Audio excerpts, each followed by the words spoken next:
as farmers face increasing environmental and freshwater rules and regulations. One Waikato farmer has stepped up to play a bigger role in helping farmers achieve their goals and meet the regulations.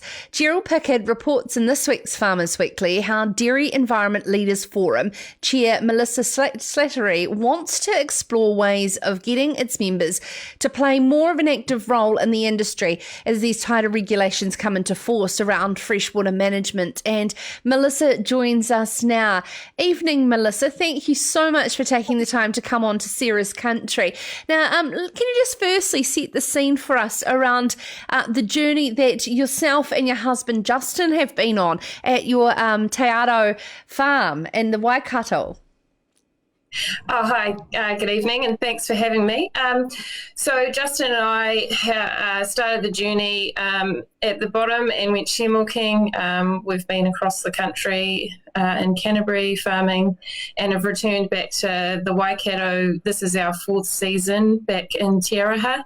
It's where we grew up, and we love being here. So, yeah, we're really enjoying it back here, and love the challenge and opportunities that we've been presented along the way. I'd love to know what learnings you took from dairy farming in Canterbury around regulations and farm environment plans, and what the farm was like when you took it over 3 years ago, and how much work was to do, but that experience that you brought from the likes of Canterbury. Yeah, so through Canterbury to irrigate, we had a consent and a farm environment plan that we were audited against as part of that consent condition, and the regulations around that are largely different than how where we are in the Waikato for the infrastructure and the way that farming takes place. But in Te Araha, in the Waikato, the farm that we bought has had a lot of potential, and we could see the potential, and we've been working on improving the farm ever since we've got here. So it's been a great challenge and an awesome opportunity at the same time. I started opening the show with a little part from our editor at Farmers Weekly, and he said that for our industry to thrive, we need to work out how to do that inside of these new boundaries, as opposed to being defensive and fight them. How have you and your husband, and then we're going to get on to the wider forum, being able to accept that challenge and really start to drive change as opposed to defend it?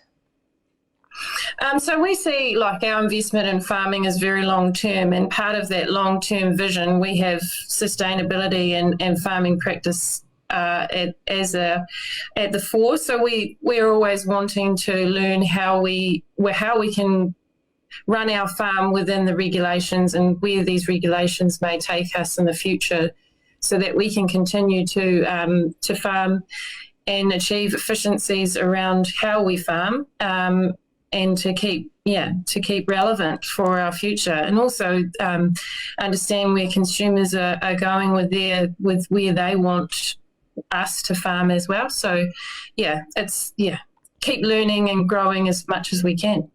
And you've just taken over the position as chair in the Dairy Environment Leaders Forum from Matamata dairy farmer Tracy Brown, who has publicly fronted a lot of dairy campaigns and mainstream media as well. How do you believe this particular forum and group of dairy industry leaders that from a farm level can actually start to have some approach and a voice when it comes to these regulations on a regional level starting to wash out and come into force?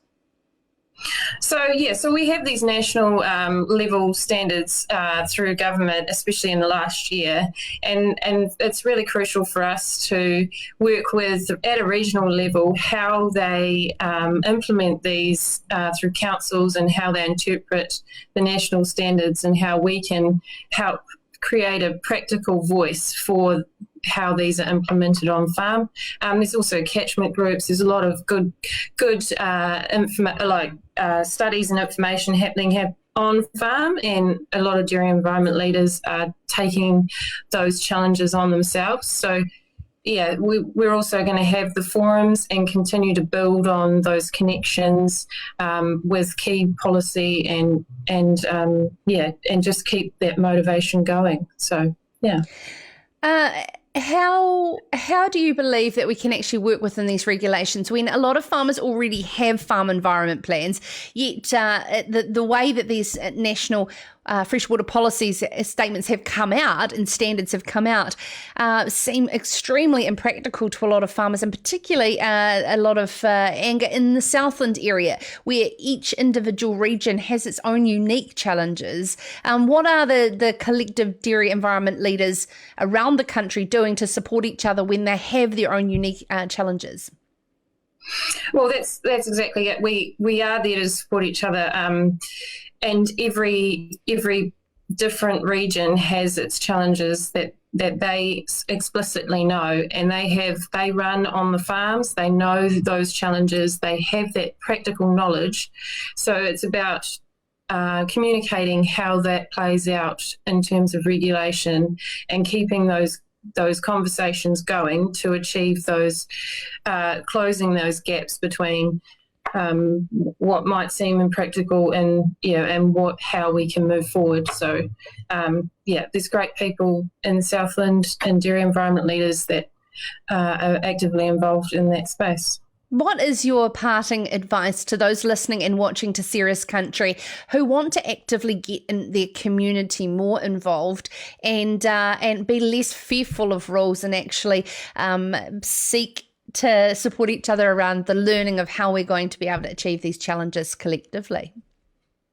I feel that, as farmers in generations, we've always had our challenges and we've always managed to adapt and innovate to meet new challenges.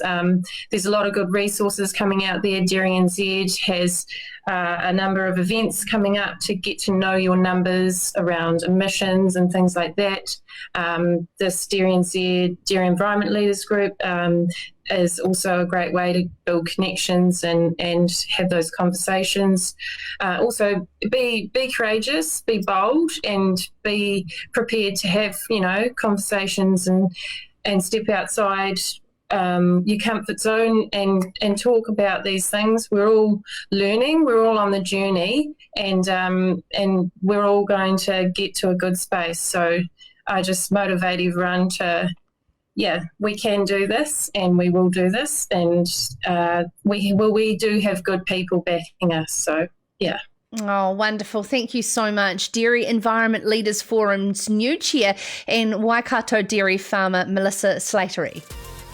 This is Ceres Country.